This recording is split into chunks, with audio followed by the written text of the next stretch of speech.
Welcome back to another episode of What's Up, Prof. Hello, Walter. Good day, Martin. Are you well? Yes, I think I'm doing all right. That's good. Under the circumstances. Yes. Very uncertain days that we still live in. Yes. So let's talk about it. Let's open with a word of prayer. Oh, Heavenly Father, thank you so much for bringing us together again. Thank you that we can have these discussions. We ask that you please enlighten our minds with the Holy Spirit and bless this discussion. In Jesus' name, amen. Amen. Now, the very title is again somewhat problematic. Mm-hmm. Vaccination, green passports, and bioethics. Now, I don't think we will change our stance. Yeah. We are not going to be prescriptive in any way. It is a question of choice, isn't it? Correct. The problem today is that in order to make a choice, there must be options available. Yes. And we do not find many options in the mainstream. Mm-hmm. So we put together a few things here, and thank you for working on it, Yeah. about vaccination, green passports, and bioethics, to see what the credible alternative views are, Mm-hmm. which in no way implies that we are necessarily very one-sided in our view, but nevertheless we deem it necessary that people should be aware that there are two sides to every story. Yes. Maybe three or maybe even four. Exactly. We're not changing the way that we present it. The choice is with the viewers and every person individually. Correct. We're just showing some information that's not always so mainstream. Now, there's one thing that sets us apart. I'm talking now as Adventists. Mm-hmm. And that is that our message is not limited to the spiritual side, but also has a health component. Correct. And a very prominent and important health component. Now, if you read your Bible, you will find that the health component there was also very prominent. Yes. There were restrictions on what to eat. There were restrictions on many issues pertaining to foods, unclean and otherwise. There were particular diets that God's people were placed upon in the wilderness experience, with which they were not always very pleased. Mm-hmm. And the health component was always part and parcel of the religious experience in Bible times. Correct. You've got the Daniel story as well. Correct. And so we cannot uncouple this aspect of the message. And this is why we want to bring this side of the issue in as well, so that people can make informed choices.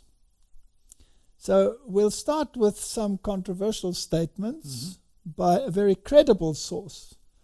I don't think we'll quote Aunt Sevi, but the sources that we have The aunt that will quote. The aunts that we quote will be credible.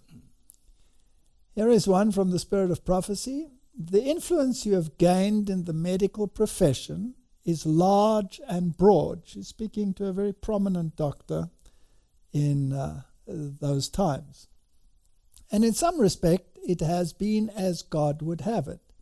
You have caused the light God has given you to shine forth to others.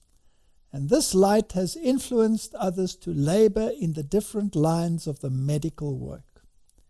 But according to the light the Lord has given me, something of the spirit of Freemasonry exists and has built a wall about the work.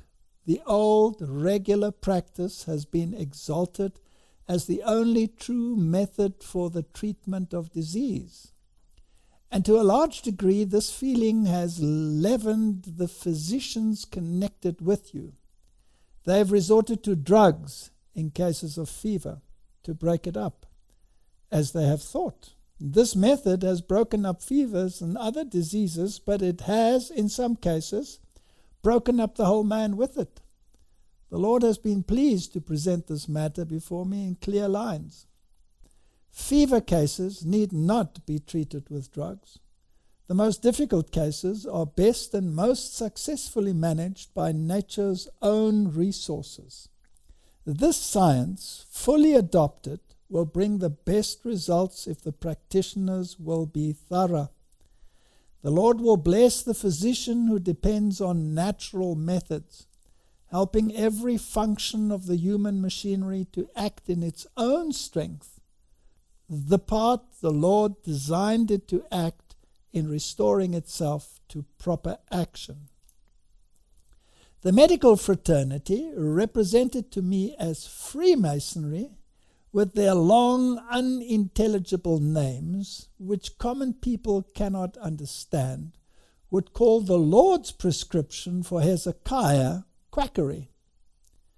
Death was pronounced upon the king, but he prayed for life, and his prayer was heard. Those who had the care of him were told to get a bunch of figs and put them on the sore, and the king was restored. This means was taken by God to teach them that all their preparations were only depriving the king of the power to rally and overcome disease. While they pursued their course of treatment, his life could not be saved. The Lord diverted their minds from their wonderful mysteries to a simple remedy of nature. Now, people will immediately say that applies to that time, when the medical world was not advanced as it is now. But today, the medical world is very much a captive of the pharmaceutical world. Yes. And this is where the problem lies, because drugs don't heal.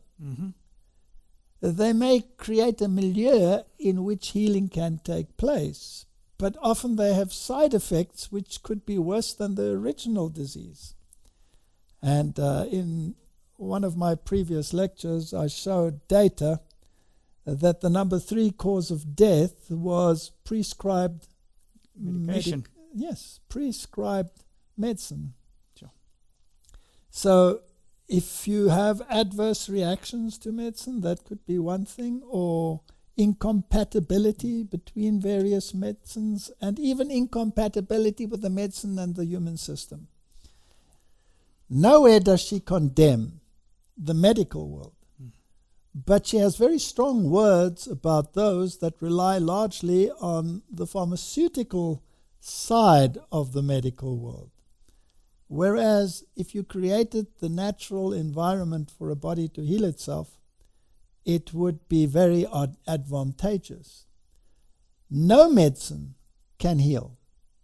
Only the body's own mechanisms can heal. And this is very important for the discussion that we are going to enter in. So let us just qualify that with another statement or two that can put this in its right perspectives. Drugs never cure disease. That's an axiom. Even today, it is still an axiom. As I said, you can create the circumstances, but you cannot do the healing. Correct. Only the body itself can heal itself. Now, you know, Martin, that is an amazing thing when you think about it. So let's say you have an injury and you've destroyed something, let's say something in your hand or something. Then the body's own mechanism jumps into action, removes the damaged part. There are cells that will gobble up anything that shouldn't be there or any blood that has flown. If you've got a thorn, it works itself out. And it will restore itself. Now imagine if our vehicles were like that. Wouldn't it be wonderful? Yes, you had an accident, you leave it overnight, and tomorrow when you come out, it's already healing. And this by itself is just a miracle. And the greatest ingenuity of humanity over the eons has not managed to duplicate it. Correct. So this is a very true statement. Drugs never cure disease. They only change its form and location. When drugs are introduced into the system for a time, they seem to have a beneficial effect. A change may take place, but the disease is not cured. It will manifest itself in some other form. The disease which the drug was given to cure may disappear, but only to reappear in a new form, such as skin diseases, ulcers, painful diseased joints, and sometimes in a more dangerous and deadly form. Nature keeps struggling, and the patient suffers with different ailments until there is a sudden breaking down in her efforts and death follows. That is exactly what happens today. Very often you receive a drug, prescribed drug, and that drug has such a detrimental side effect that you have to take another drug to counteract the side effect, which in turn produces another side effect, which needs another drug to counter that side effect, and in the end you're taking a handful of pills for one ailment. Yeah. And that is not something that is linked to this time period when this was written. No. This is happening Today. Mm-hmm. Here's another quote. The practitioners are very much in earnest in using their dangerous concoctions, and I'm decidedly opposed to resorting to such things. They never cure. They may change the difficulty to create a worse one.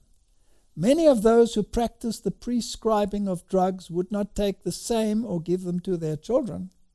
If they have an intelligent knowledge of the human body, if they understand the delicate, wonderful human machinery, they must know that we are fearfully and wonderfully made, and that not a particle of these strong drugs should be introduced into this human living organism. This is very sound advice. Mm-hmm. And in as far as it is possible, the natural remedies should be employed. Allopathy has its place, but naturopathy should be the choice. Then shall physicians continue to resort to drugs, which leave a deadly evil in the system, destroying that life which Christ came to restore? Christ's remedies cleanse the system, but Satan has tempted man to introduce into the system that which weakens the human machinery, clogging and destroying the fine, beautiful arrangement of God. The drugs administered to the sick do not restore but destroy. Drugs never cure. Instead, they place in the system seeds which bear a very bitter harvest. Now, there will immediately be some that will rebel against these statements, given the kind of information that has been placed in the world. Correct. But I can tell you categorically from personal experience that these statements are absolutely true. Isn't it the same then with your body? That if you put in things that's not supposed to be there, it will also not work properly. Absolutely. The fuel that you put inside the vehicle and the fuel that you put inside your body determines the working of the machinery. That's just a fact. And we've presented many lectures on health in the past, and that was my area of research when I was associated with the university. And I had a fascinating discussion with Dr. Campbell, the one from the China study. Yeah. And we aired it the other day. Yes, it's on our channel. Yes. So, these are things that people have discovered, and the resistance to this day against this kind of information is actually quite amazing. There are some people who have started to see that there's a benefit in a healthy lifestyle, but most people know it but ignore it.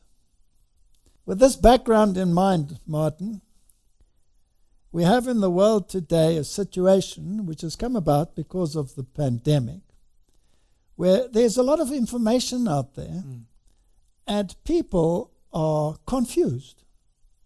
And some of them are even scared and do not know exactly which way they should go. And much of the information that is out there does not get to the public. Yep. Because there seems to be a suppression Yes. of much of the information that is available out there. Now, my contention is simply this.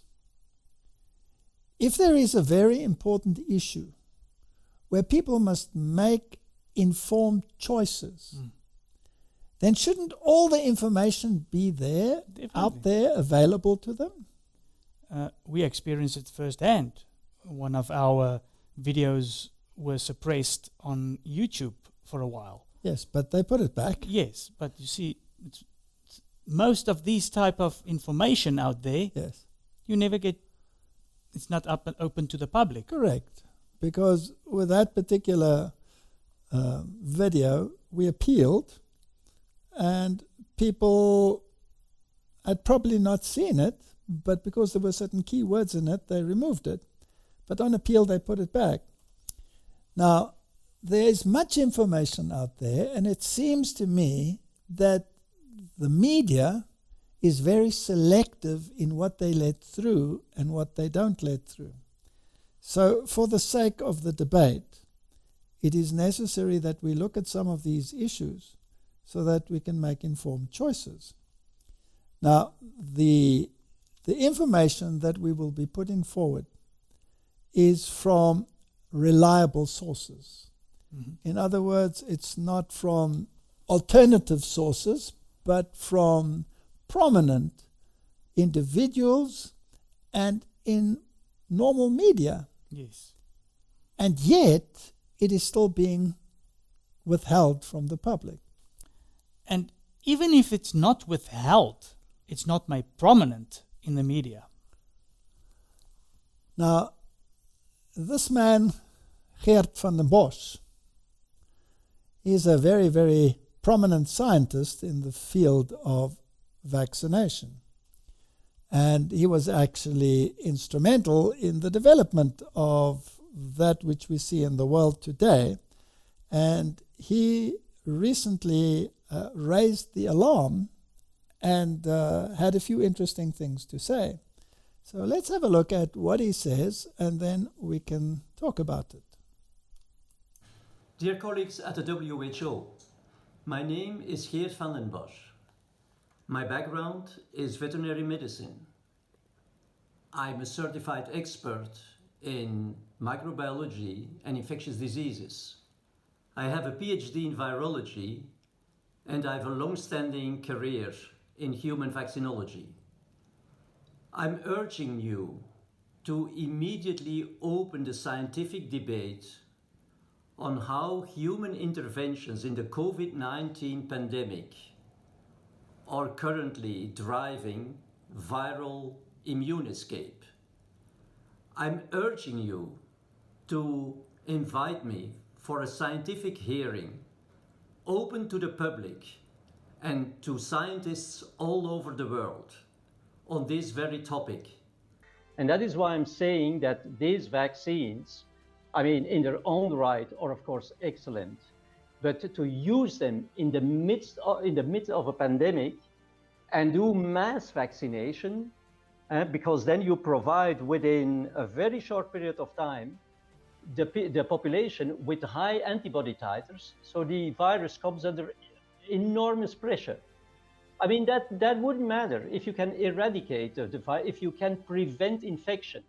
But these vaccines don't prevent infection, they protect against disease.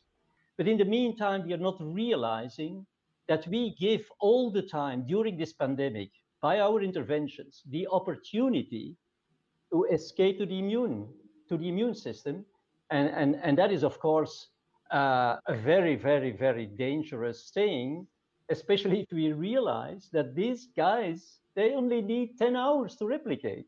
So if we think that by making new vaccines and new vaccine against the new infectious strains, we are going to catch up, it's impossible to catch up. I mean, the virus is not going to wait till we have those vaccines ready. I mean, this thing continues. And as I was saying, the thing is, I mean, if you do this in the midst of a pandemic, that is an enormous problem. And so it's not like, okay, you missed it. Okay, let's try again. No, you did some harm. I mean, this is different from drugs. Immunizing somebody is installing a new software on your computer. Don't forget, I mean, these antibodies, they will be recalled every single time you're encountering a coronavirus, right? I mean, you cannot just erase this.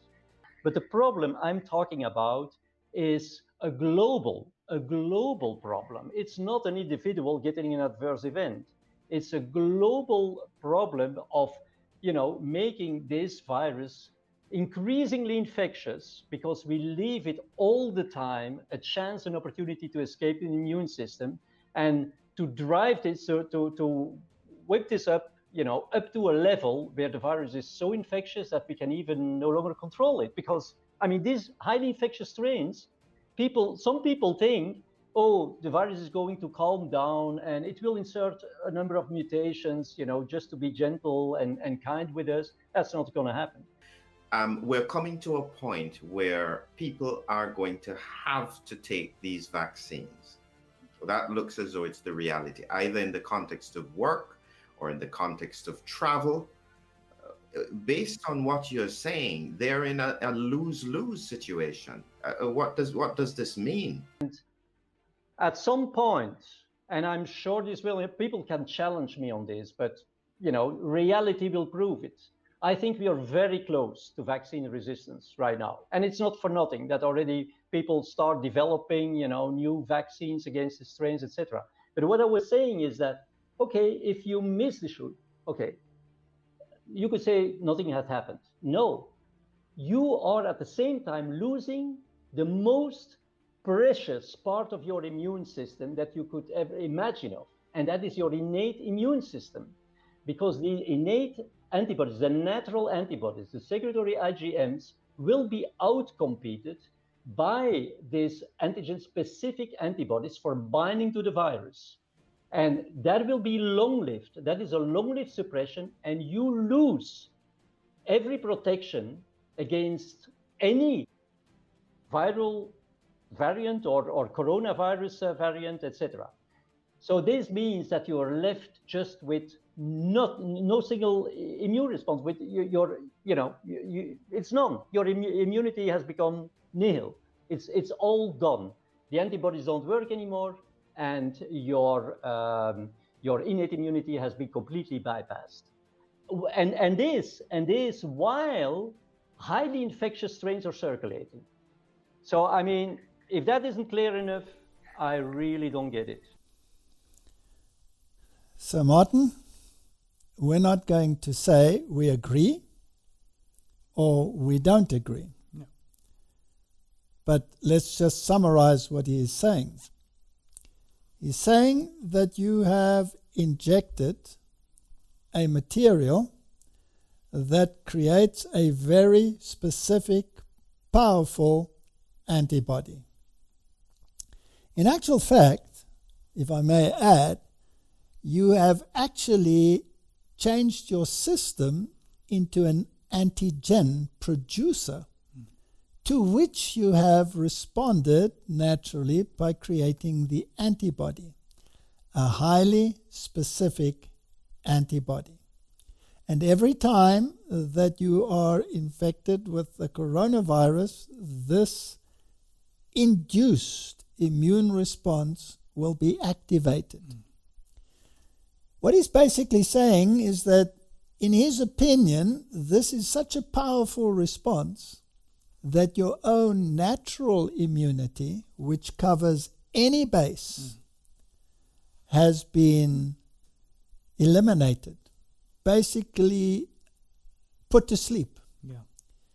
Because the stronger ones that you have induced, but which are highly specific for one strain, will now take over. Now, what if the strain changes? Yeah, that this one doesn't recognize. That this one doesn't recognize, and your own response is limited because this stronger response, which is unnatural, has been introduced. Then you will be defenseless. That's what he's saying. And then he says the future will tell whether he is right or whether he is wrong. Now, I'm not making a value judgment. That's just the fact of the matter. In other words, if you have to make an informed choice, you have to ask yourself the question, am I willing to perhaps sacrifice my natural immune status for the sake of this one strain that has a very low potential of killing me in the first place? Do I want to take that risk? Because in the future, things could be 10 times or hundreds of times worse. Mm-hmm. That's what he's saying. We're not making a value judgment. All right, that was one source. Now, here's another source, an independent source from Fox News from 3 April 2021. Surgeon warns blanket vaccination of U.S. population could be a dangerous medical approach. If someone is natural immune, there's no reason to go and revaccinate them. Those persons would actually be an unnecessary medical procedure. This is a very unusual thing, he said. We are literally in the middle of an outbreak where millions of Americans are naturally infected or naturally immune, deploying a vaccine that essentially reactivates their immune responses. So the question is, number one, is that necessary medical treatment? Number two, is that a dangerous medical approach? So what's he saying? He's saying people have become sick. Thousands upon thousands have become sick with the coronavirus. And they have overcome it, and therefore now they have a natural immunity which your own body has produced. Is it right to now activate them with this new inoculation? Because the point is, what is this inoculation? It's actually a genetic modification that enables you to produce the antigen to which you will produce the antibody, which you should already have if you've had the sickness. And then again, if you couple it to what the previous speaker said, then you will be locked into that system, and again, you will deactivate your own immune response. So is this a wise practice or is it not? This is a question that people will have to ask themselves. Yes. Can I just, to try and understand if I'm correct, so this is like if you got flu for this year. After you got the flu, you get the your shot for the flu that you got. Yeah, but remember, those that we used before were not of the same nature as the ones that have been developed now, where you're actually using RNA or DNA to make your own system produce the antigen to which you then produce the antibody. So this is a totally different system. So he's asking this question. Here is a case in point. The New York Times reported that Argentina's president tests positive for coronavirus despite vaccination. So in other words, the vaccination doesn't stop you from getting the virus or spreading the virus. Mr. Fernandez joins a list of world leaders who have contracted the virus, including Andrés Manuel López Obrador of Mexico, and then the President of Brazil, and Emmanuel Macron of France, and Donald Trump of the United States during the final months of his presidency. But Mr. Fernandez appears to be the first of those leaders to test positive for COVID-19 after having been fully vaccinated. Russia's Gamaleya Institute, which developed Sputnik 5, wished the president well and said that while the vaccine has an efficacy rate of 91.6%, it is fully effective in preventing critical cases. So it has an efficacy, but it doesn't prevent you from spreading it. Now, one of the arguments in the world out there is that you must take it for the common good, Yes. to prevent you from spreading it. Some people will go so far as to say, if you don't take it, you become a murderer. Yes. Now, this, of course, negates that argument. Here's another one from The Guardian. COVID, new vaccines needed globally within a year, say scientists. Geert van den Bosch warned against this. Exactly. That's what he did. He said that this is what is going to happen. Because we have a highly specific virus. We have now created a highly specific, very effective immune response. And any variant won't be recognized, so you need a new vaccine. And he said also, you're going to play catch up the whole time. Exactly. So you're always going to run behind. Now, where does your natural response come from? From your immune system. Yes. Right? Now, what if your immune system has been put to sleep? Correct.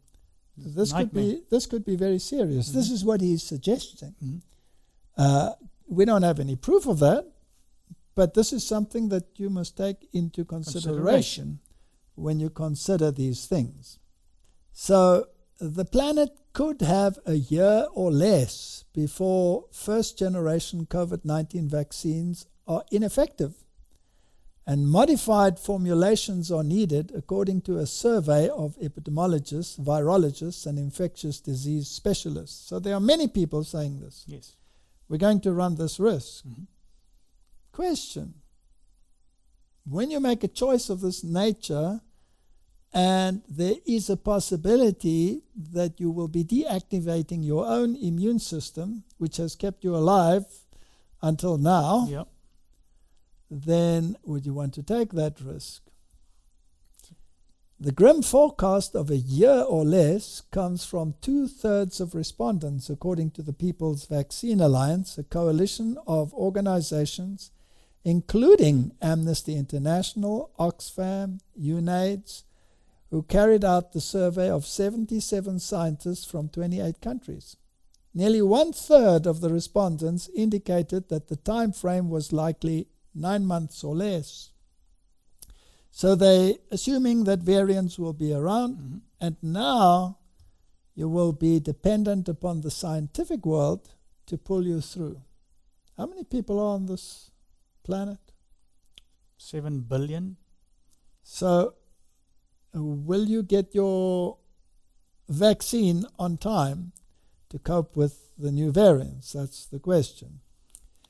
Unless we vaccinate the world, we leave the playing field open to more and more mutations, which could churn out variants that could evade our current vaccines and require booster shots to deal with them. Now, I find this very interesting. Unless you vaccinate the world. Yeah. If I'm not mistaken, in this article, they give the blame of this new vaccines needed because everybody's not been vaccinated yet. That is what they're saying. But in the previous statement, it was because they've been vaccinated that we have the new variants. So which of the two sides are you going to back? It's like gambling. You're backing a horse, but you do not know which horse you're going to back, right? Okay, here's another article from Fox News. US seeing fourth wave of coronavirus infections due to variants. So now they're saying the variants are already there, so we're not waiting 9 months. And already, right in the beginning, they were saying there was a new variant from South Africa. There was a new variant from Brazil. Yes. And was it close enough to the original that the vaccines could still cope with it? There was doubt about that issue or otherwise. I believe that in some ways we're almost in a new pandemic, Osterholm told Fox News Sunday host Chris Wallace. The only good news is that the current vaccines are effective against this particular variant, B.1.1.7. Scientists were concerned that the variant, which proved to spread far easier than the original coronavirus, might also render recently developed vaccines useless. again, my question is this. If the vaccine has taken over basically the immune response and curtailed your own immune response, how long are you prepared to play this game? Or would you rather rely on your own immune response that has an unlimited capacity to deal with variants? It might not be as fast, it might not be as effective in the beginning, but once it has created the immune response, you should be immune and you should be fine. So this is where the question of health reform comes in. Yes. I'm asking the question, under these circumstances, with the decision that you must make, how willing would you be to have a powerful, natural immune response? What would you do to get it? Anything. Anything. Mm-hmm. Now, what if I told you, Martin, that you already have it? And that it was built into your system by an all-wise, all-knowing God who so loved you that he gave you the means of protecting yourself from the very beginning. Mm-hmm. But then, he also told you, Martin, Yes. Martin, if you want this machine to run optimally, don't mix diesel and petrol. Or gas, as the Americans say. It could be a very bumpy ride. Make sure you use the right fuel. And let me tell you about that fuel. I give you every seed-bearing plant on the face of the whole earth, and every tree with fruit on it. It shall be yours for food. And seeing, Martin, that the world has become changed and that there is a curse upon the world, I also give you the green plants, the plants of the field, to augment your diet with the necessary phytochemicals to give you an absolutely superb immune system. Would you opt for it? Yes. You would think it would be a good idea under the circumstances? Okay. So let me just go back to my own research. When we did the research on the various animals, one of the parameters we always tested was the immune capacity of the animals when they were on a plant-based diet or on a animal protein-based diet. And it was always amazing to us that when the animals were on a plant-based diet, they had optimal immune capacity. Yeah.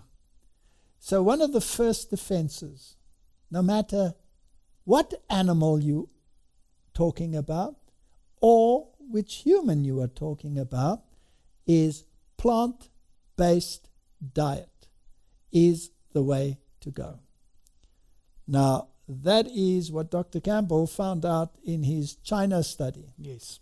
And he received quite a lot of backlash from the scientific world until the science was established to such a point that you couldn't really argue the facts anymore. I experienced exactly the same in my research. Exactly the same. And that's why I had such a rapport with the man when I started. Well, it hasn't actually changed. No. There's a continuing debate. It's a continuing debate. But the fact of the matter is that plant-based is the way to protect yourself.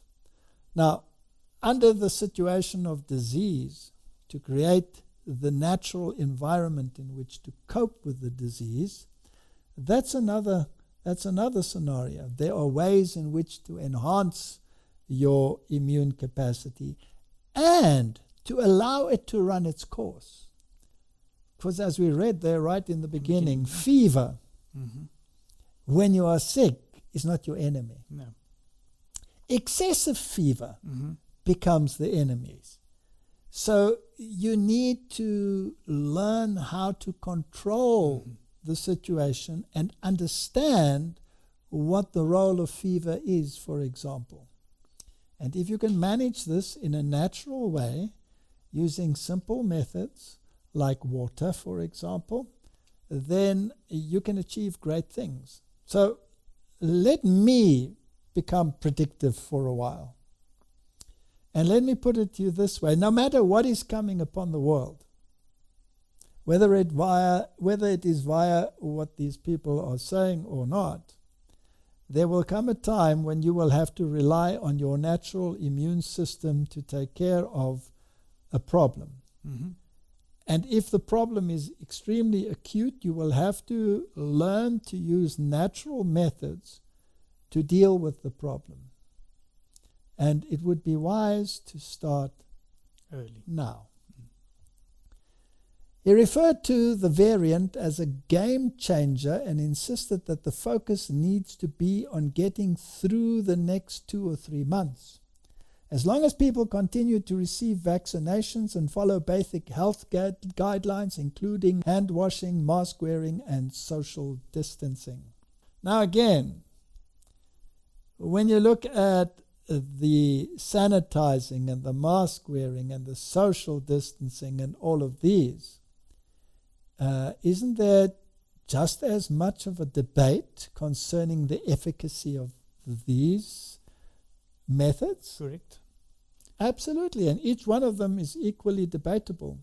Some people say you need to wear up to 5 masks at a time, and others are saying that is depriving the body of the necessary oxygen and increasing the carbon dioxide load to the system, which is very negative.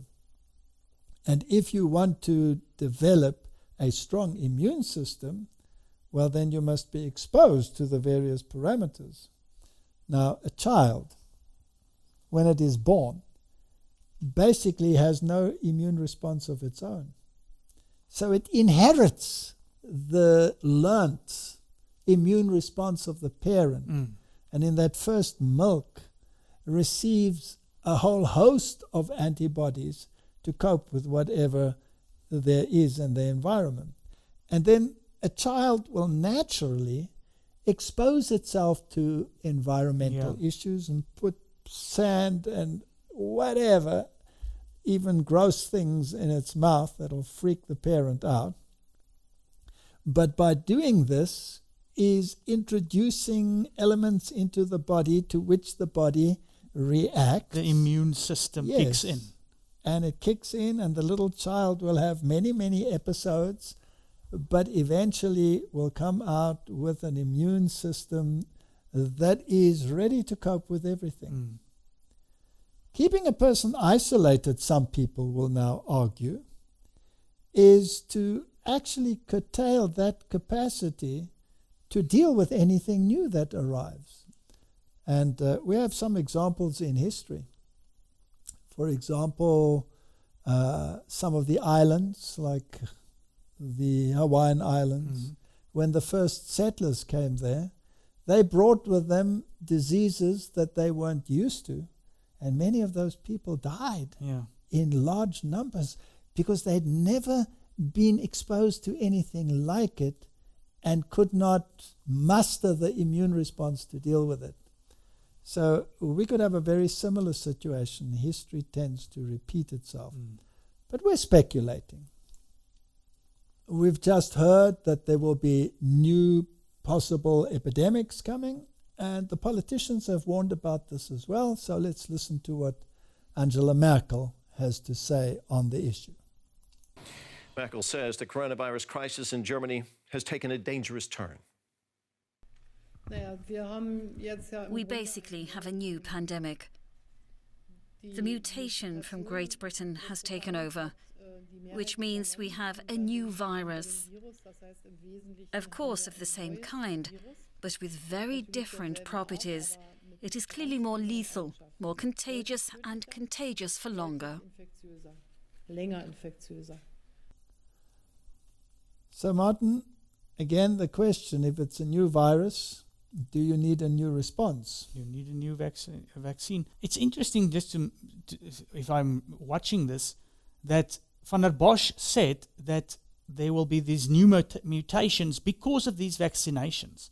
And what's interesting for me is that all these countries that have these mass vaccinations happening are the ones that's saying there's a new pandemic now.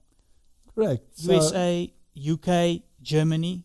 This creates tremendous uncertainty, and people will climb onto the barricades and say, well, we've had enough of this. So, Martin, is there going to be an escape out of this cycle that you have now introduced?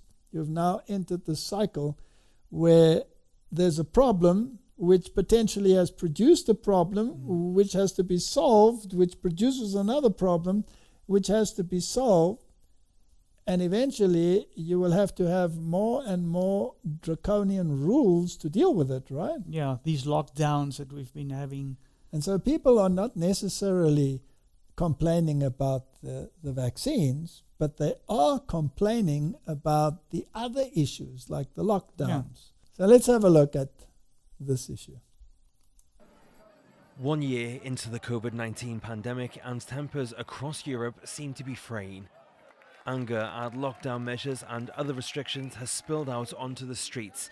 On Saturday alone, there were protests in Croatia, Sweden, Finland, Belgium, Poland, Austria and more. In the small Swiss town of Liestal, almost half of the population turned out to denounce the partial lockdown that has been in place since mid-January. Faced with rising infection rates, Germany has hinted it may reverse recent relaxations in restrictions. That didn't go over well with the over 20,000 protesters marching through the streets of the town of Kassel, where clashes broke out with police and multiple arrests were made. But the largest protests were seen in London. Despite the UK having the best vaccination rate in Europe and a roadmap out of the pandemic, thousands vented their anger at Boris Johnson's lockdown, which has been in place since just after Christmas, resulting in clashes with police. This looks like a recipe for civil unrest. Yeah. It's clear that people are not happy about the way that governments have been enforcing lockdowns and restricting movement. Okay, so even if you get the vaccine program down pat, as is the case in the UK, there will be new and new and new variants, so it looks like a never-ending cycle that could continue for a long time. Now, let's just look at official figures for detrimental effects of the vaccine itself. This is something that is not very prominent in the media. This comes from Health Impact News, and they quote various sources. Here they quote UDRA Vigilance, European Database of Suspected Adverse Drug Reaction Reports. Now, these are official reports from the bodies that deal with these issues. So these are not alternative news reports. And they claim that the COVID-19 vaccine adverse drug reactions have caused 4,576 deaths thus far, 199,213 injuries through March 20, 2021. That's the accumulation of all the adverse effects and deaths for those 4 vaccines. Yes, and then they mentioned the vaccines down here. Now, that's quite substantial. And what is interesting is that most of these organizations claim that the report level is at about 3%. Mm-hmm. So this is a fraction of what really is happening out there, according to official figures. So here's another one which talks about the total reaction for the experimental vaccine, which is basically the Pfizer vaccine, and it talks about 2,906 deaths, 111,508 injuries up until 2021. And you will see that Italy, France, the Netherlands, Spain, Germany, Portugal, etc. are leading the way when it comes to these. Now, the governing bodies and the World Health Organization will counter this kind of information by saying that yes, there are adverse reactions and there are even deaths, but the benefits still outweigh the negatives. Yes. Now, with this kind of data available, if you were a parent, Martin, and you had a young child, and you were told ahead of time that X number is going to die or have very detrimental reactions to whatever procedure is now going to be undertaken, particularly in the light of it being something that is unlikely to kill you in the first place, then you have to weigh the odds and make a decision whether you want to go along with this or not, right? Mm-hmm. Again, we're dealing with personal choice. Here's a breakdown, and we can see the list is really quite substantial, and some of the figures are very high. 8,286 blood and lymphatic system disorder, including 17 deaths. 5,094 cardio disorders, including 326 deaths. 25 congenital, familial, and genetic disorders, including 2 deaths. And we can go down the list. Here, for example, 25,177 gastrointestinal disorders, including 144 deaths, or 6,662 infections and infestations, including 302 deaths. The list is quite substantial. The last one over here, 5,401 vascular disorders, including 99 deaths. Now, a list like that seems somewhat problematic, so one really would have to weigh the odds. Is this the way to go, or is there an alternative? Like you said, this is substantial information that you have to take in consideration when you decide if you're going to go along with this or not. Exactly. You have to make an informed decision. So I will maybe also encourage people, do some research. Yes. Don't just run with what mainstream tells you or what anybody tells you. Do your own research. Yes, do your own research and take into account what the mainstream tells you and balance it with other information. Now, what's also interesting is there have been a number of court cases, quite a few of them, in fact, that have been initiated because of the pandemic and because of vaccinations in general.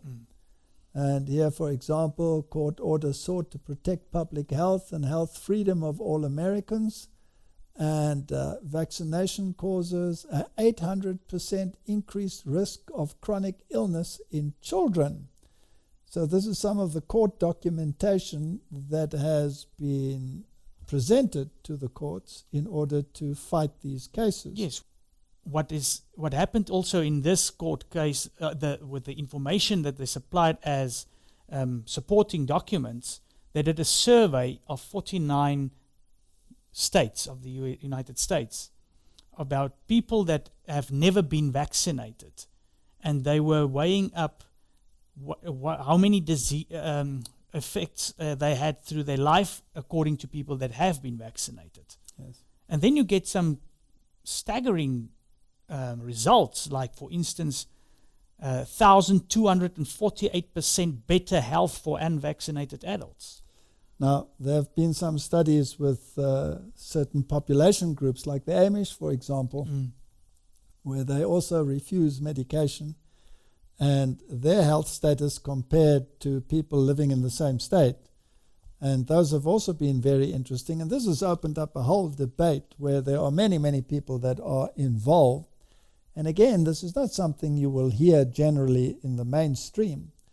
But the issue of vaccination is not a settled issue and a settled science at all. There's a lot of debate around it, and people need to be able to make informed choices. Now, one of the issues that was very prominent, of course, was the issue of blood clotting that led to deaths. COVID-19, 7 UK blood clot deaths after AstraZeneca vaccine. And many countries, including South Africa, halted the AstraZeneca, and then it was declared safe again. So the BBC reported that 7 people have died from unusual blood clots after getting the Oxford AstraZeneca vaccine in the UK. The medicines regulator has confirmed to the BBC. The Medicines and Healthcare Product Regulatory Agency says the benefits continue to outweigh any risk. However, concern has led to other countries, including Germany, France, the Netherlands, and Canada, to restrict the vaccine's use only to older people. Now, that to me is a very strange phenomenon, because are elderly people at a lower risk for blood clotting, or are they actually at a higher risk? This is something you have to ask yourself. And if someone, let's say like myself, who has been subjected to flight thrombosis, because I flew a lot, and it's a very common thing that people get flight thrombosis, and with all my flying, I did contract flight thrombosis. So there is a tendency for blood to clot.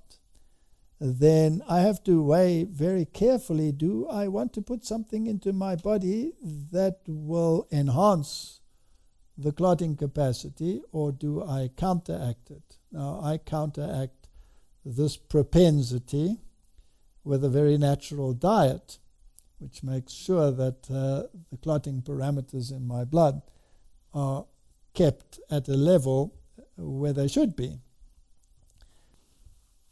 Now, Martin, what is fascinating to me is that they changed the name of this vaccine. So here's a report from Euro Weekly. AstraZeneca vaccine changes its name. And the World Health Organization again said that the benefits outweigh the risks. Now, that's a very easy statement to make.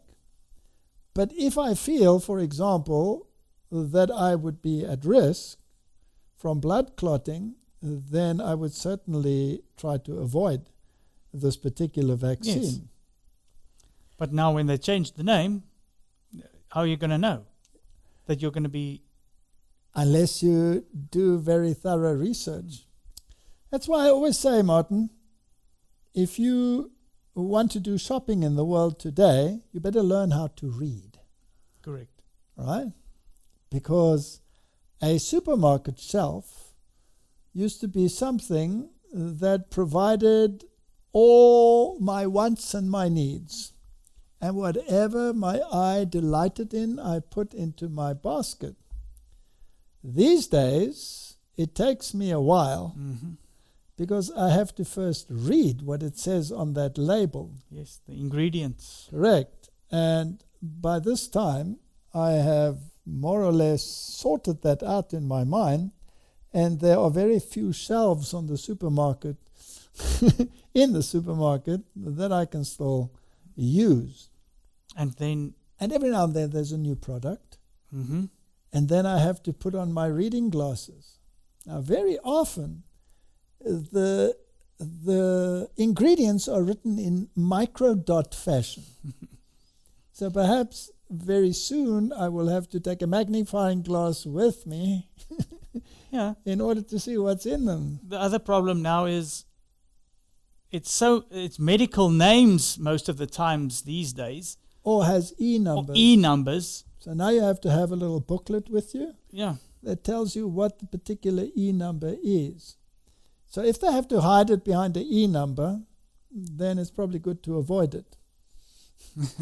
That's a good. So there's very little left that is actually worthwhile buying. It makes life very complicated. So it's the same thing here.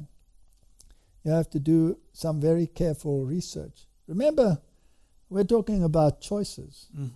and how to make informed choices.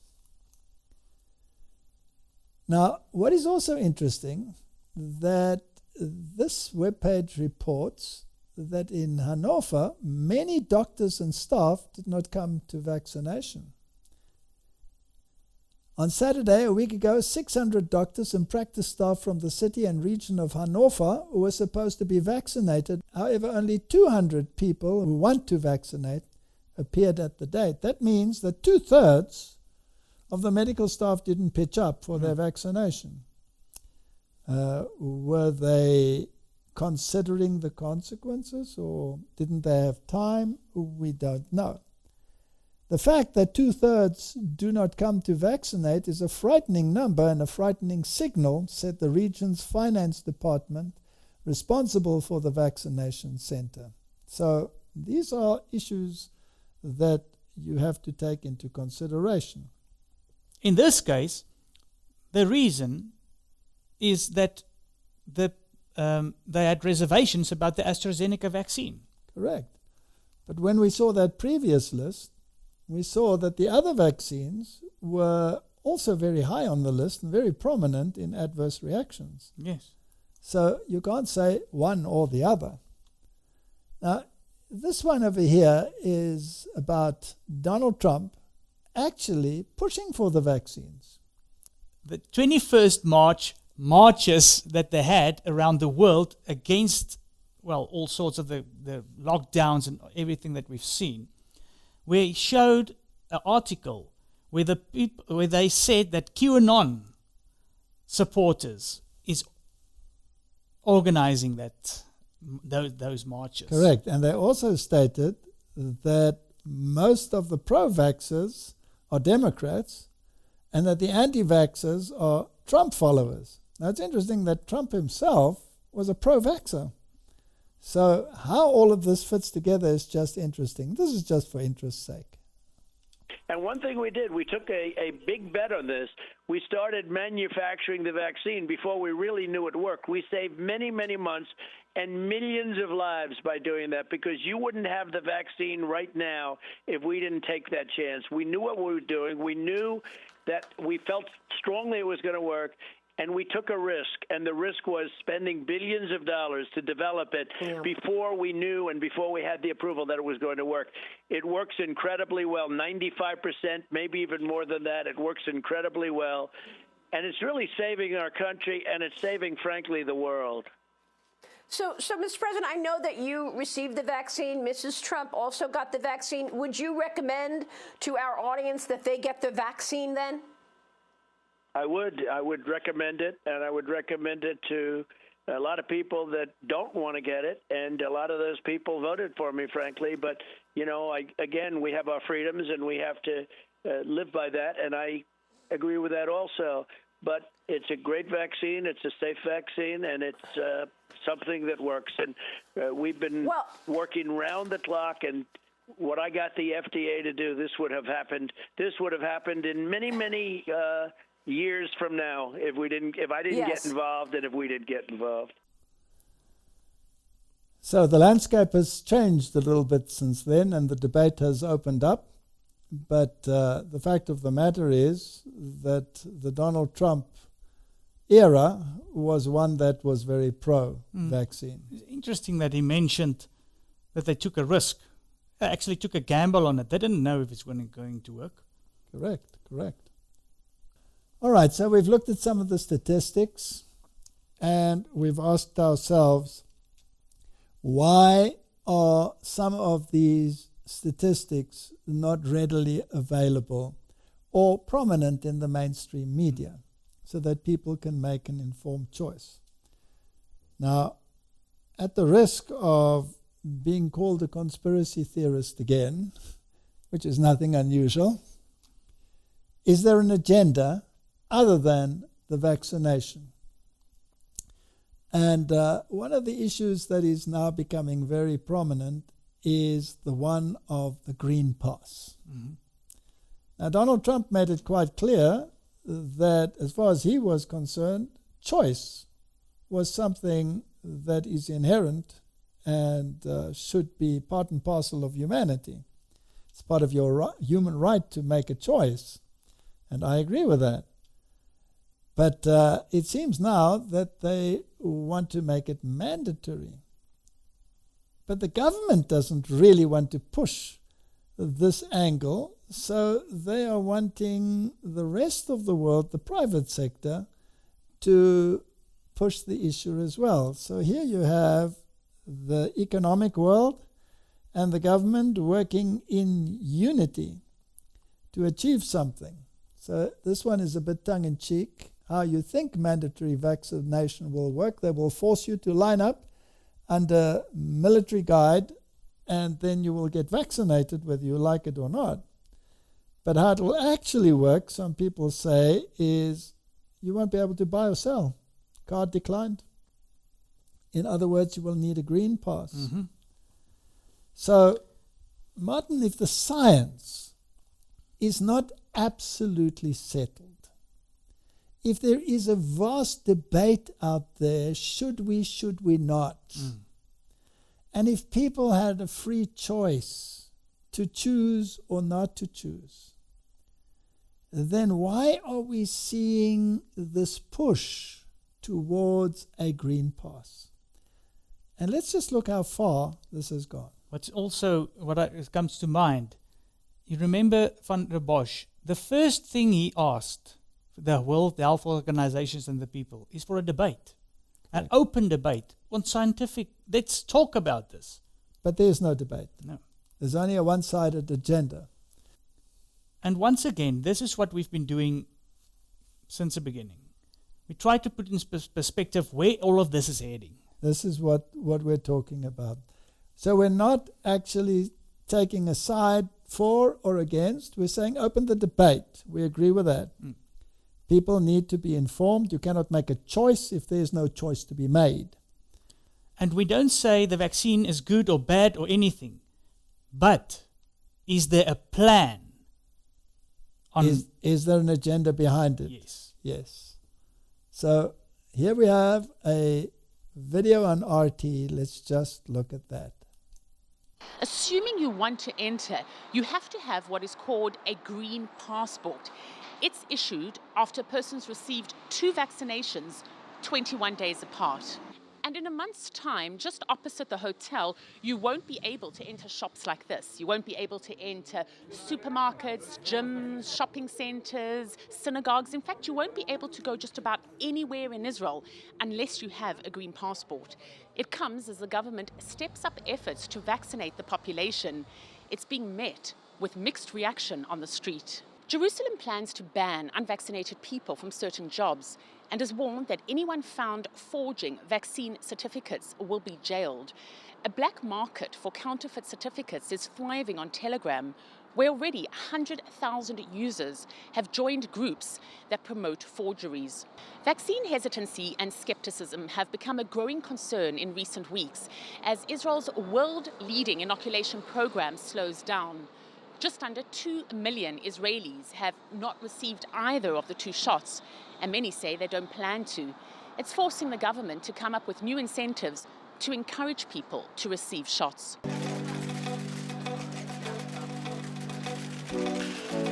Ladies and gentlemen, we are very happy to host you in the world's first ever vaccination bar.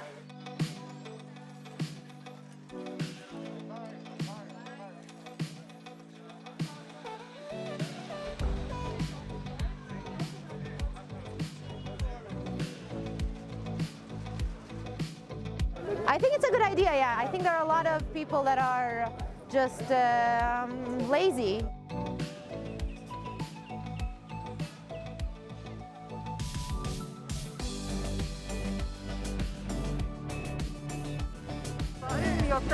More people come because of Canafe, and I hope everyone will come and will keep themselves safe.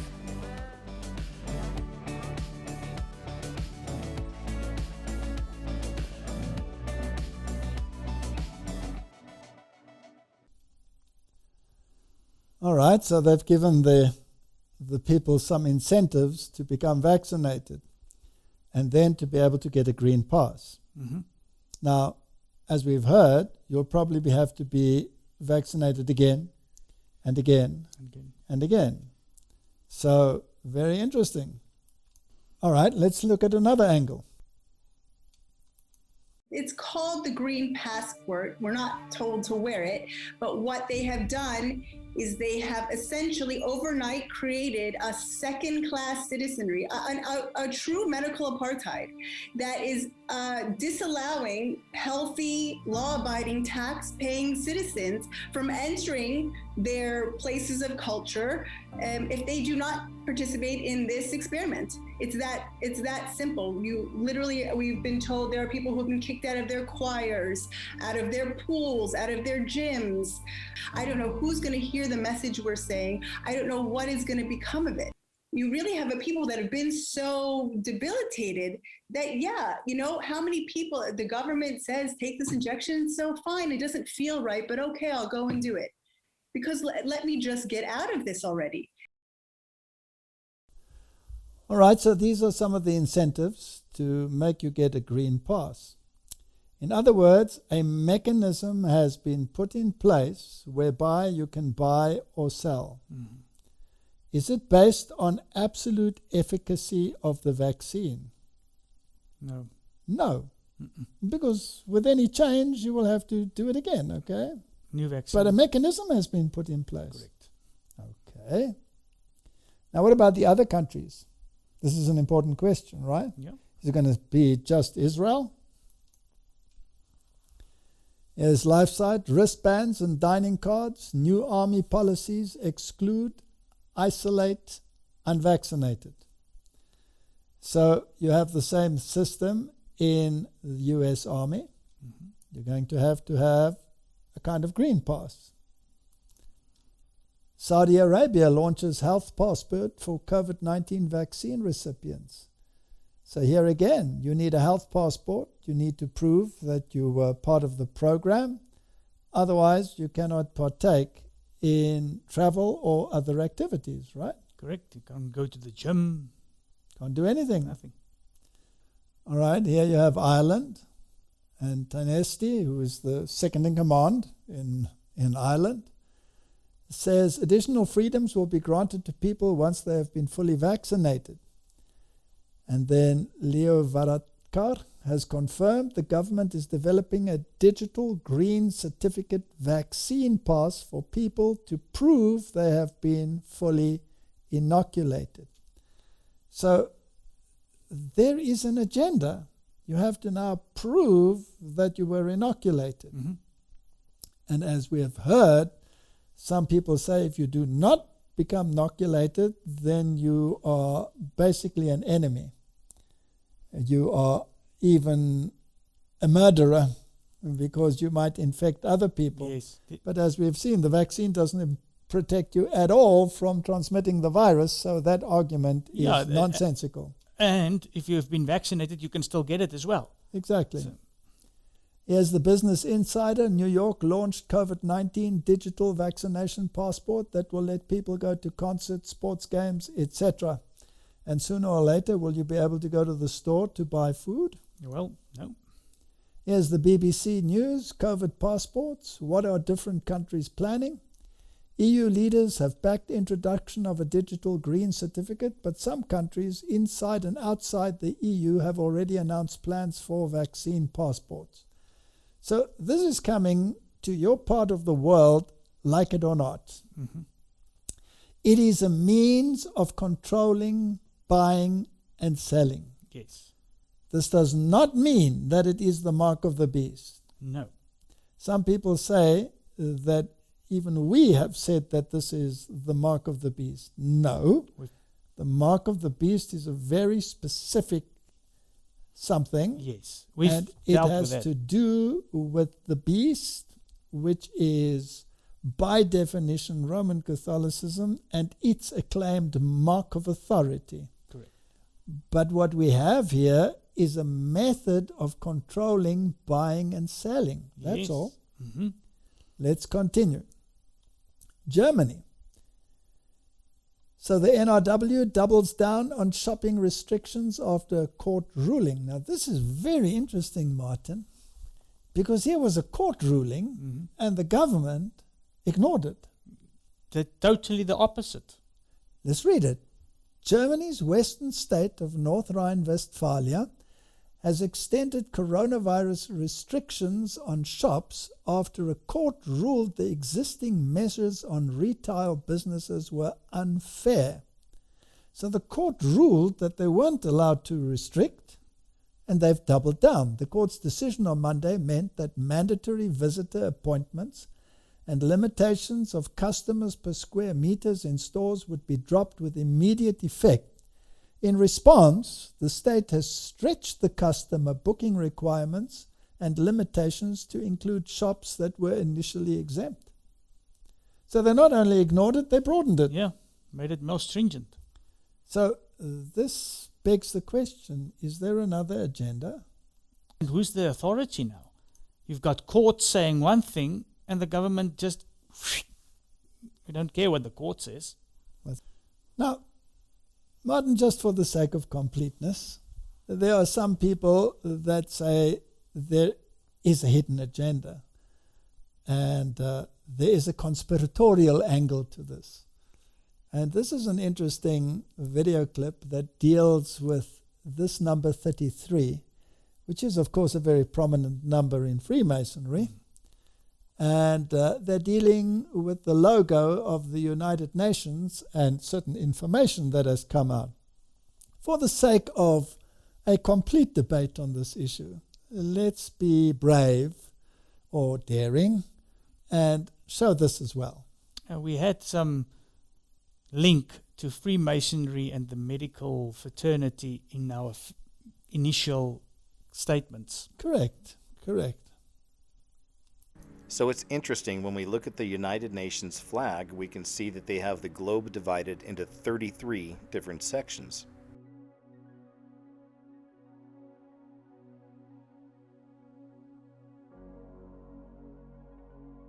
So it wasn't long after the World Health Organization designated the pandemic on March 11th on the 33 that we started finding more and more stories with the 33 number in them.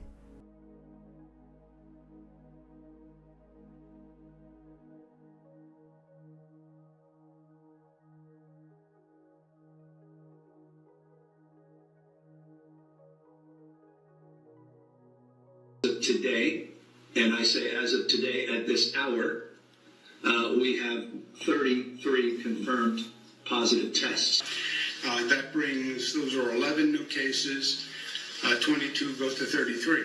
As we sort through this here in Arkansas, today we have 33 confirmed positive cases in Arkansas. As of today, we have 33 confirmed cases with Boston residents. Yeah. We have 33 Pennsylvanians who have tested positive for COVID-19. So as of this morning, there were 33 cases in North Carolina. In the past couple of hours, there are now 33 confirmed cases of the coronavirus in Michigan. More cases of the coronavirus were confirmed today in San Luis Obispo County, bringing the total number now to 33. What shall we call that, Martin? Coincidental, interesting information. Just say that again. Coincidental, interesting information. Yes. Now, here's a very interesting video, and it's dealing with a previous situation, the H1N1 virus. And the man here is Dr. Mark van Ranst. Now, this Dr. Mark van Ranst is, of course, a professor at a prominent Catholic university. And in the introduction, it is in Belgian. So the language will be foreign to the listeners. Basically what they're saying is they're introducing him as the top virologist who was in control of this particular situation in 2019, and that he then was the one who reported to Chatham House, which is a very important think tank for world leaders. And that part will be in English. So bear with the little piece of the foreign language and let's see what transpired there, because this is very interesting. Is een fragment van een lezing die Belgisch topviroloog Mark van Ranst op 22 januari 2019 gaf in het Chatham House. een belangrijke non-profit organisatie in Londen, waar eveneens de belangrijkste personen op aarde samenkomen om de wereldproblematiek te bespreken. To tell you about my experiences being the crisis manager, the flu commissioner for Belgium and highlighting the communication aspects there. And then you have one opportunity to do it right. I mean, day one is so important. In day one, you start your communication with the press, with the people, and you have to do it right. I mean, you have to go for one voice, one message. In Belgium, they chose to appoint a non-politician to do that. I mean, I have no party affiliations, and that makes things a little bit, at that time at least, a little bit easier, because you're not attacked politically, majority, minority. That doesn't come into play, and that was a huge advantage. The second advantage is that you can play in Brussels the complete naive guy and get a lot more done than you would otherwise be able to do. You have to be omnipresent that first day or the first days, so that you attract the media attention. You make an agreement with them that you will tell them all, and if they call, you will pick up the phone. When you do that, then you can profit from these early days to get complete carpet coverage of the field, and they're not going to search for alternative voices there. And if you do that, that makes things a lot easier. And then you have to say, okay, well, we will have H1N1 deaths. Of course, that would be unavoidable. I used there Sir Donaldson's quote, where he said that in the UK, by the peak of the epidemic, 40 people would die per day at the end of the summer. So 62 at that time million people in UK, 40 deaths a day. I worked it out for Belgium. That would be 7 deaths a day at the peak of the epidemic. I used that in the media. 7 Belgian flu deaths per day at the peak of the epidemic would be realistic. That is true in every year, even interpandemically. That is very, very conservative. However, talking about fatalities is important, because when you say that, people say, wow, what do you mean? People die because of influenza? And that was a necessary step to take. And then, of course, a couple of days later, you had the first H1N1 death in the country, and the scene was set and it was already talked about. And then you had to pick who is going to be vaccinated first. And then, well, women and children first, whatever. I mean, risk groups, they were important. And then I misused the fact that the top football, soccer clubs in Belgium inappropriately and against all agreements vaccinated they made their soccer players priority people. So I said I can use that, because if the population really believes that this vaccine is so desirable that even the soccer players would be dishonest to get their vaccine, I said, okay, I can play with that. So I made a big fuss about this. This is Van Ranst is raving mad. Now, Martin, what is interesting about this is the way in which they played it. They got the media's attention. Mm-hmm. They saw to it that all other role players were eliminated. They used statistics in advance, which were statistics which were common to every single year of flu season. Mm-hmm. So nothing amazing, but when you mention it, of course, in deaths per day, etc., it becomes very alarming to people.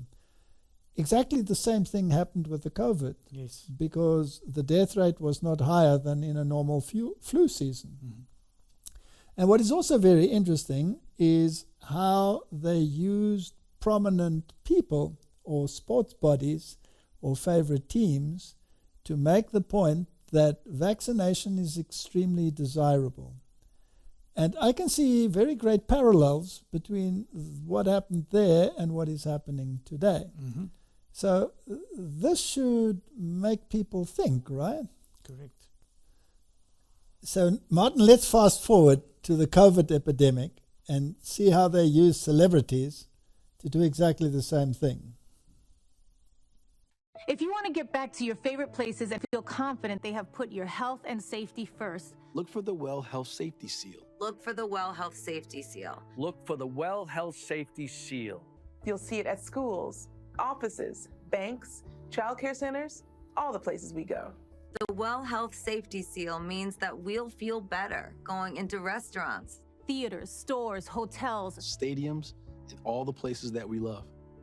Everything may look the same, But the Well Health Safety Seal means that your health and safety are top of mind when it comes to cleaning and sanitizing procedures, air and water quality management, emergency preparedness programs, and health services. So look for the Well Health Safety Seal outside and feel more confident going inside. The International Well Building Institute is the brainchild of a former Goldman Sachs partner. Its parent company is worth around $800 million. And you guessed it, if you want a well health safety rating, it'll cost you. It'll cost you upwards of $12,000. Lady Gaga, Robert De Niro and Serena Williams don't come cheap. So, Martin, is there an agenda to get people to conform to certain norms and standards? There's probably a blueprint and a game plan. Now, Martin, here's something that's very interesting. This is a document from the Johns Hopkins Center for Health Security. This is one of those practice scenarios that they had, and it was in 2017. And they called it the SPARS pandemic, a futuristic scenario for public health risk communication.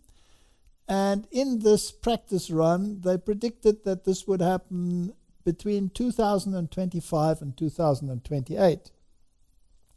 Now, this document is available on the internet, and people can download it and have a look at it.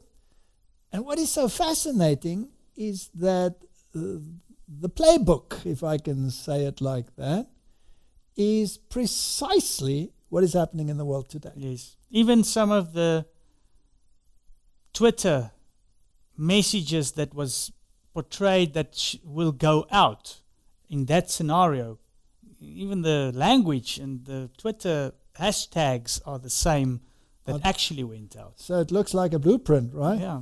Except that the date is 2025 to 2028, and maybe the devil knows that his time is short and he shifted it this way a little bit, right? Let's not go there. We could be date setting, which is a dangerous thing.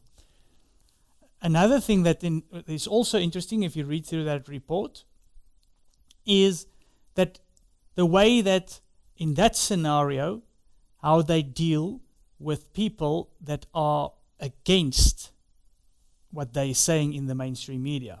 In other words, they will run down certain forms of treatment and enhance others. Yeah, yes, but when people talk against, for instance, the vaccine that they will be developing, they will take them off social media, they will censor them, they will get fact checks that counter this. So before you actually get to the person saying something, you've got already 10 fact-checking systems in place before that. It's really similar to what you've got going now. Now, Martin, we are talking about all of these things in connection with end-time scenarios. And people are saying, this is just coincidental that all of these things have happened now. And we've been saying from the beginning, no, this is part of prophecy. And this is the little time of trouble or the preparation for the little time of trouble at the least.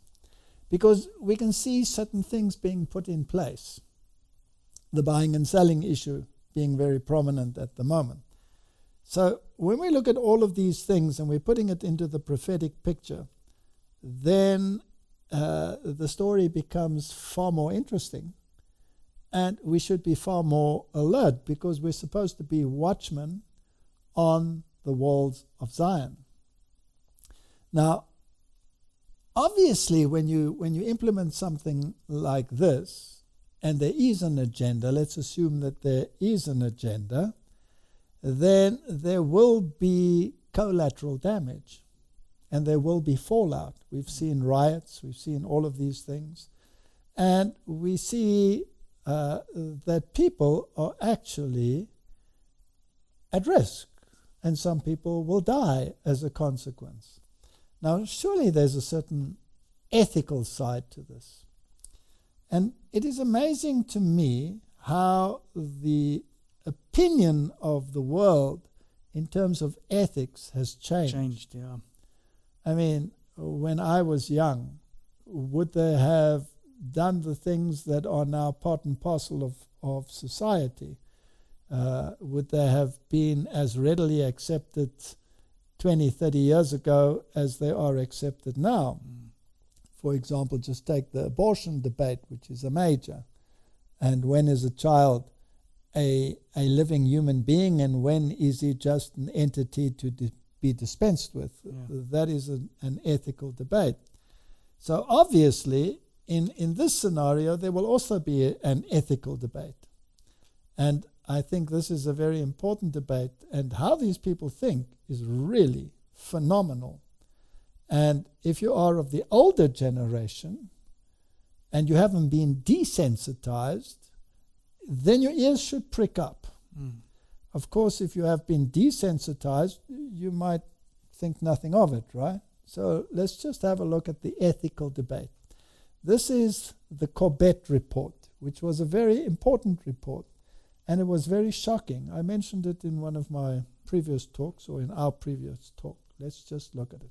And so the access that used to be available to the middle class or whatever is just rapidly going away. That's a trade-off society is making because of very, very high medical costs and a lack of willingness to say, you know, is spending $1 million on that last 3 months of life for that patient, would it be better not to lay off those 10 teachers and to make that trade-off in medical costs? But that's called the death panel, and you're not supposed to have that discussion.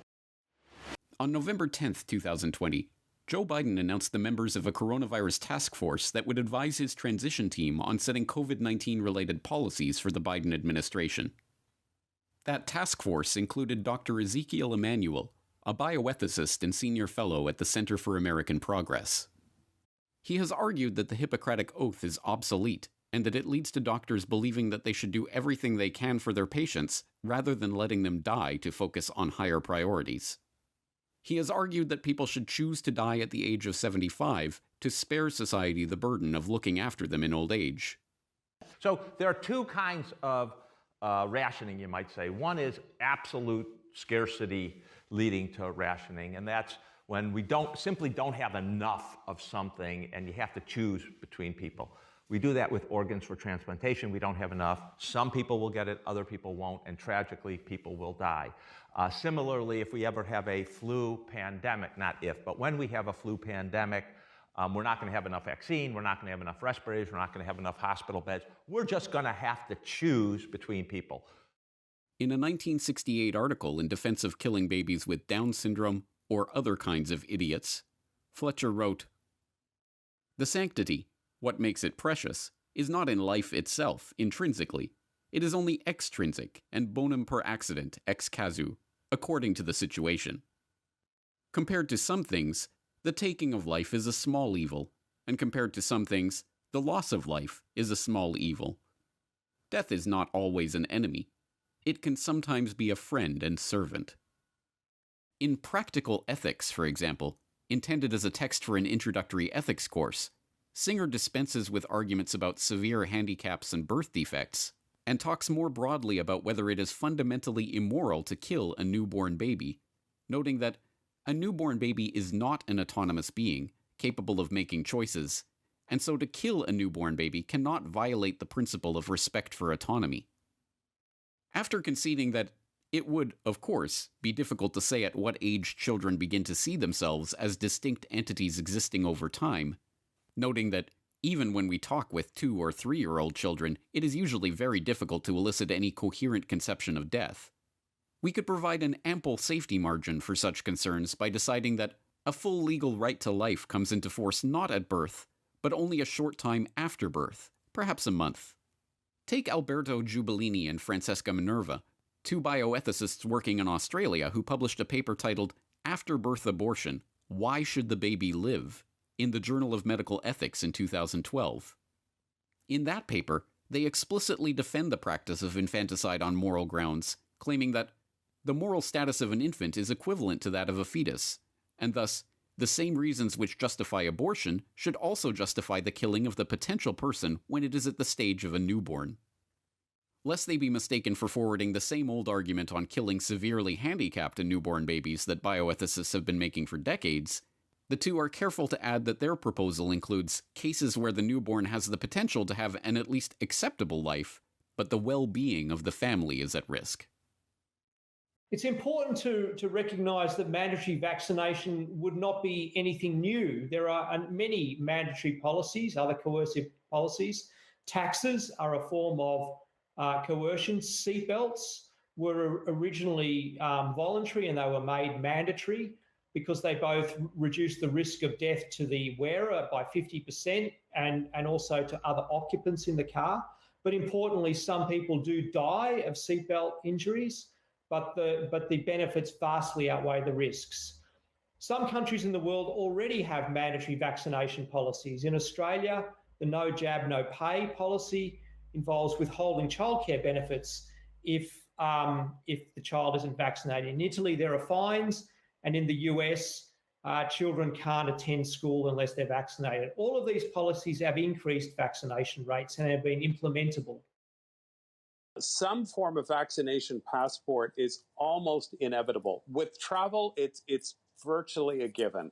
And you look at countries like Israel's now introducing the green card, and all this is going on the assumption that people that have been vaccinated are not going to be able to spread the virus as easily, meaning they can't transmit it. As the events of the past year have borne out, the public are more than willing to consider the previously unthinkable now that they have been told that there is a crisis taking place.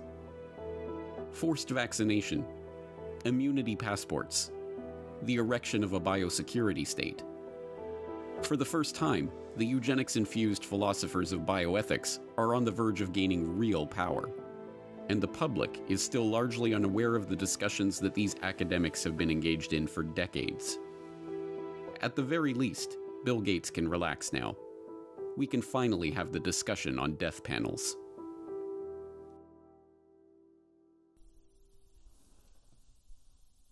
Well, Martin, all I can say to this is that maybe these panels should have an audience with God and see how far they get with their ideas. But be that as it may, we are interested in prophecy.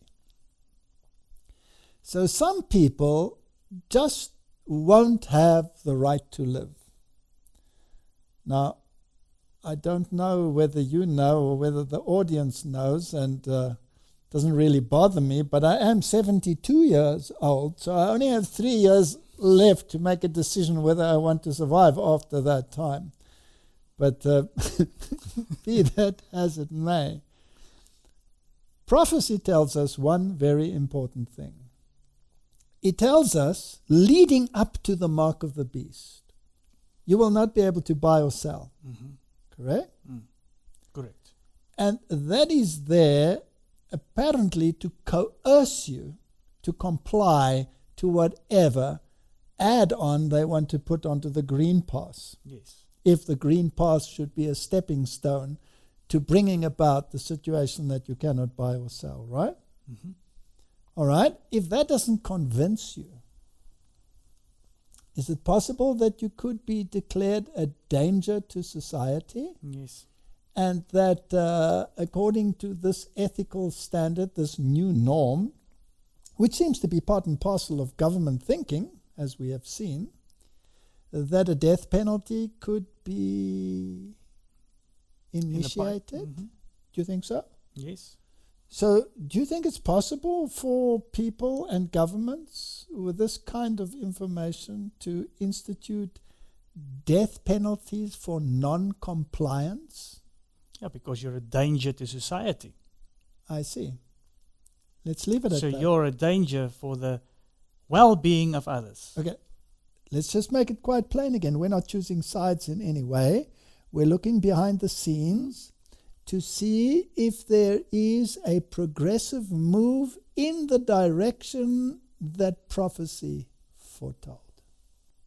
Now, we've had this gentleman on the screen many, many times, but he's well into his 80s, so he better watch out for the ethical decisions that are being made in the world today.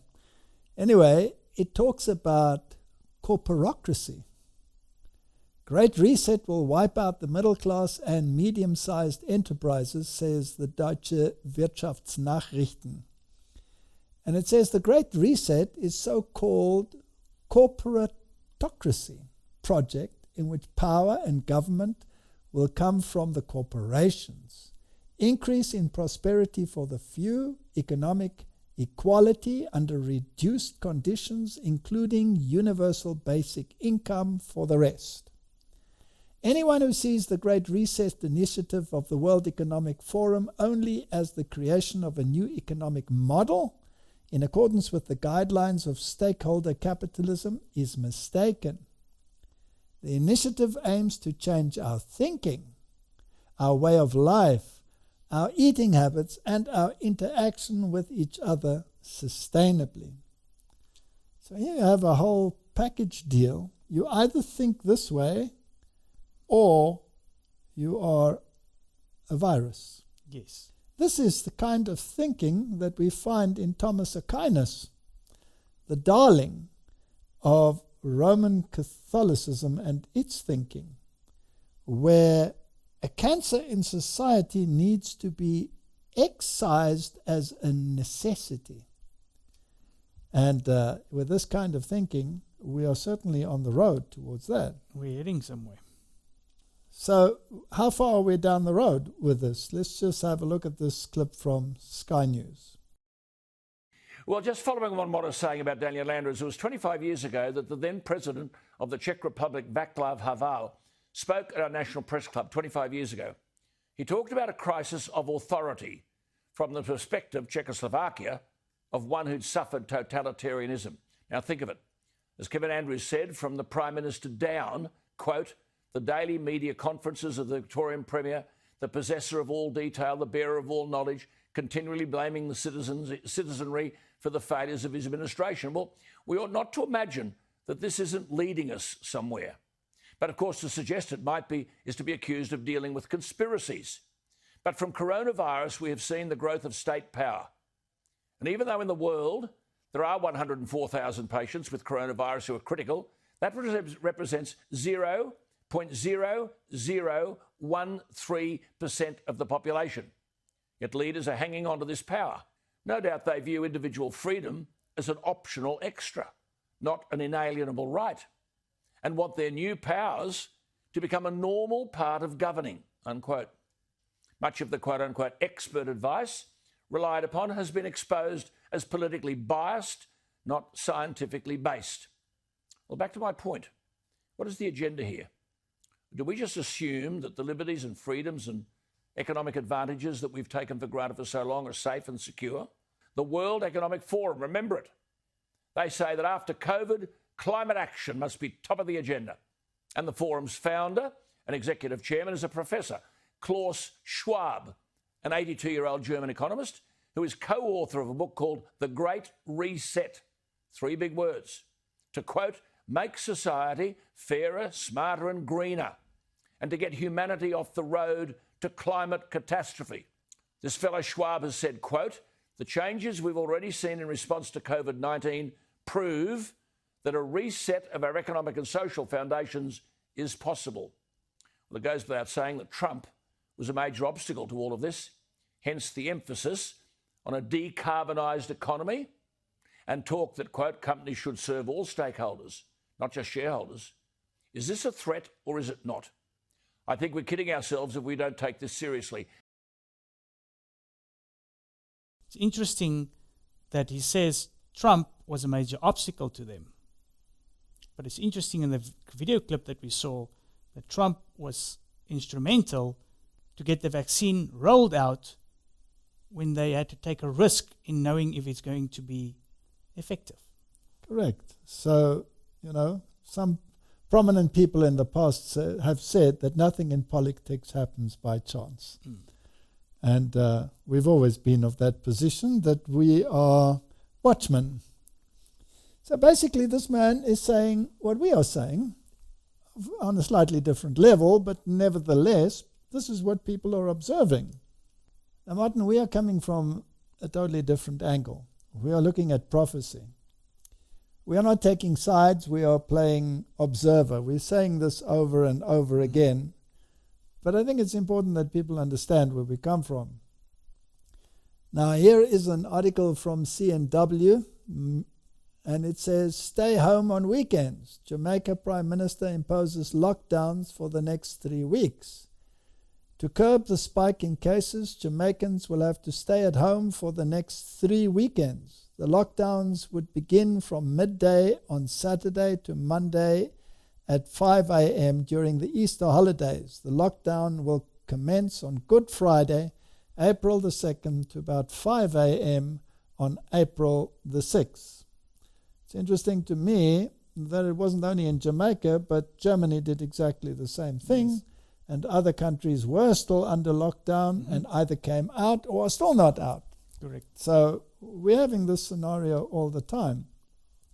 And we've spoken about Sunday being the mark of the beast for a very, very long time. Now, let's just reiterate why we say Sunday is the mark of the beast for those who are new to this kind of debate. Protestantism, in all its interpretations of prophecy, have always maintained that the beast of Revelation 13, the first beast, is Roman Catholicism. It has the exact same criteria as the little horn power, the Antichrist power in Daniel chapter 7. So that was that power, and that the second power, the United States of America, the leader of the free world, or the New World Order if you like, will be the one driving the world into the acceptance of the mark of that beast. Now, the only one who can tell us what the mark is that beast itself.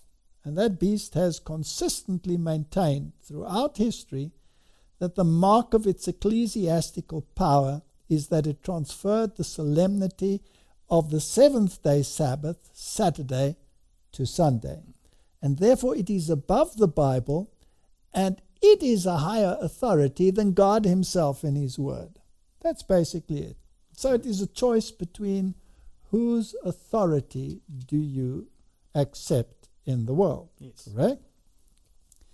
Now, we've been dealing with this whole COVID issue, and we've been saying consistently that this is a method or a possible stepping stone in implementing the methodology which will eventually enable them to enforce the mark of the beast.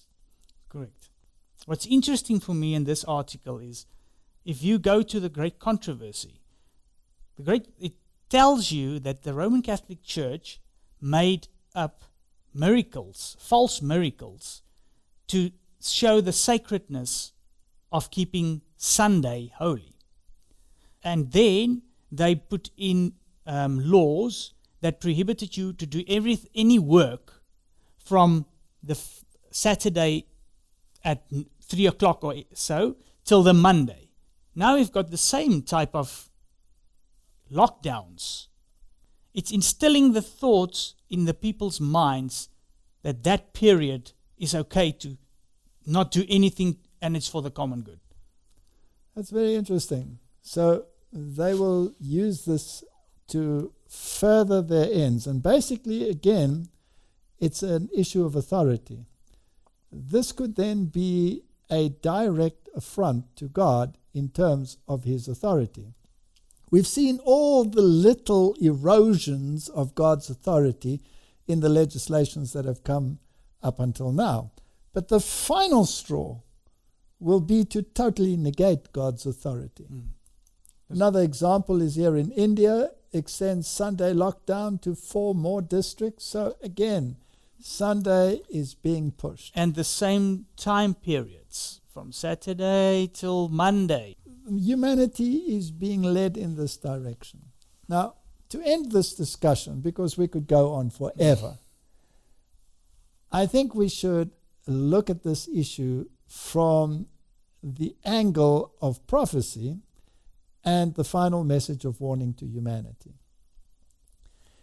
Isaiah chapter 63 verse 12 reads, and this is referring to the Exodus, that led them by the right hand of Moses with his glorious arm, dividing the water before them to make himself an everlasting name. So here it refers to the power of God and the right arm of his majesty. The power is symbolically in the right arm. So basically, by leading them by the right arm of Moses, he is asserting his kingship, his rulership over everything. And the opponents, the Egyptians, were destroyed in that exercise. If we go to the book Christian Service, we read again and again, I have been instructed that the medical missionary work is to bear the same relation to the work of the third angel's message that the arm and the hand bear to the body. Under the direction of the divine head, they are to work unitedly in preparing the way for the coming of Christ. In fact, it says in the Spirit of Prophecy repeatedly that the health message is the right arm of the gospel, and it is the right arm that is attached to the third angel's message, which warns against accepting the mark of the beast. So the health message is linked to the message warning against the mark of the beast. Question: is the health message therefore the mark of the beast? No. No. It is linked to it. It's a system. It's a part of the system. It is not the mark of the beast. The mark of the beast is the self-acclaimed power of Rome, that it shifted the day, which proves that its authority is higher than God's authority. So by simply keeping the day, if you are forced to do so, this is a very important point. If you are forced to do so, you are acknowledging the authority of the church. If you have been presented with the choice between God's authority, which is the seventh day, and the church's authority, which is the first day of the week, Sunday, and you have to make that choice as to whose authority is paramount in your life, then it becomes a different issue. Then you are choosing between the mark of authority. It is a sign between me and the children of Israel forever that God is the one that sanctifies you. So that's his mark of authority. It is the seal in his law, as opposed to Roman Catholicism. Now you have to make a choice. You either choose the mark of the beast or you choose the mark of God. And if you choose neither and you think you can get away with it, you won't. Because in this game, there's no sitting on the fence. No. There's no lukewarm. You're either hot or you're cold. So you have to choose one or the other. It's a question of life and death. Who's your life giver? Now this is the important point. Yes, who is your life giver? And how do you maintain life? Through the health of your body. Correct. Okay, so it's a matter of choice.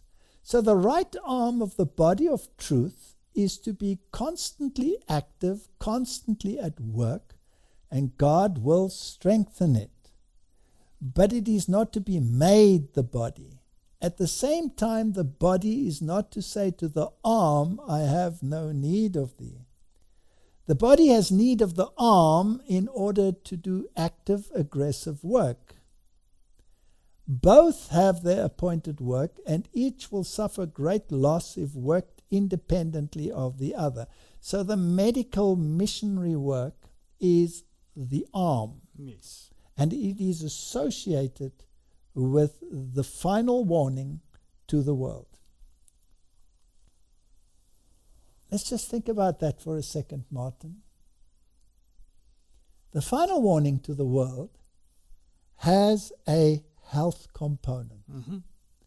And it says to the world, God is your life giver. God will take care of you. God wants you to live according to His directives and according to His blueprint. He's the one who made you. He's the one who designed you. He's the one who gave you your immune system to deal with whatever the world has to throw at you. Do you think that if the health message is associated with the warning against the mark of the beast, do you think that the enemy will have a health message associated with his real mark of the beast? Definitely. Okay. Now what if he says, I have a health message for you. I am your life giver. You have to do this, that, and the other, including perhaps taking a vaccine, or else you are a threat to others. And if you accept this, then you will be able to buy and sell and live normally like everyone else. But if you don't, we will isolate you. Mm-hmm. And we will make sure that you will be deprived of the very things that you need to live a normal life until you come to your senses. What do you call something like that? Coercion. Coercion. Forcing you in a particular direction, right? Now, if you say, I don't want to do that, and the measures don't work, what if the next step would be, if you don't do this, then you are a cancer in society and you have to be removed. Mm-hmm. And we will make a death decree and we will make sure that we remove you. Now, that death decree doesn't come with a vaccine. No. That death decree comes with the mark of the beast. So now, let's say you have the mechanism in place that you cannot buy or sell if you do not accept the vaccine. Yes. Is it possible to add pieces to that legislation? Definitely. What could you add? Well, the climate change. Climate Everything. Climate change and climate lockdown legislation, which says that you have to take a day off, and that day has to be Sunday. Correct. And on any other day, you have to play your part in society. And if you don't want to do that, then the restrictions become greater. Yeah. And eventually the restrictions become so great because there's no doubt that the climate change legislation is the next card that is going to be played. Klaus Schwab said it. Klaus Schwab said it. Biden said it. They're all saying it. Yes. All right? We've shown that over and over. That's the next card that will be played. Then the mechanism will have been put in place. It's not the mark of the beast, but it's the controlling mechanism to control those who refuse to accept it. Correct. And then eventually it will escalate to the point of a death decree. Yes. So here's another question. Is this something that will happen right at the end, or should our minds already start thinking along these lines and saying incrementally, I must beware that I do not get trapped into a system that coerces me into something that I do not want to do? That's what I've been saying from the beginning. Looking for the Sunday legislation is not going to be a singular event. No. It's not going to be, oh, here it is now. No. It's going to be like this, leading up to it. And if you're going to be tested, not just there, incrementally, all the way up to there.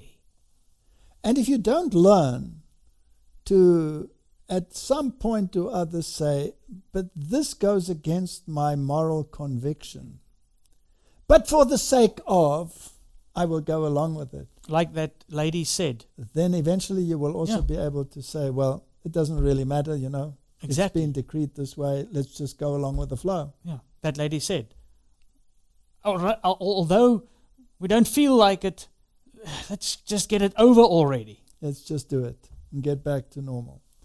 So this is the bottom line. This is not just about a vaccination program. This is not just about a green pass. This is leading to the very final events predicted in the Bible. And we are not setting any time. We don't know when it will be. But we can certainly see the incremental steps that are leading to the very point of decision, whether you either accept the mark of the beast or you don't. That decision is yours and mine and yours alone.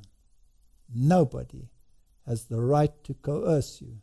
You make that decision. Not even God will force you one way or the other, but the consequences will be eternal. Let's pray. Heavenly Father, we are living in such serious times, and the world is being channeled to a point of decision. And we have to decide, is the channel process that is happening in the world at the moment a chance occurrence in the stream of history, or is there an agenda attached to it? Many will say, Lord, that if you say there is an agenda, that this is conspiratorial thinking. But if we look at all the facts, each one of us has to decide individually where we stand with regards to this issue.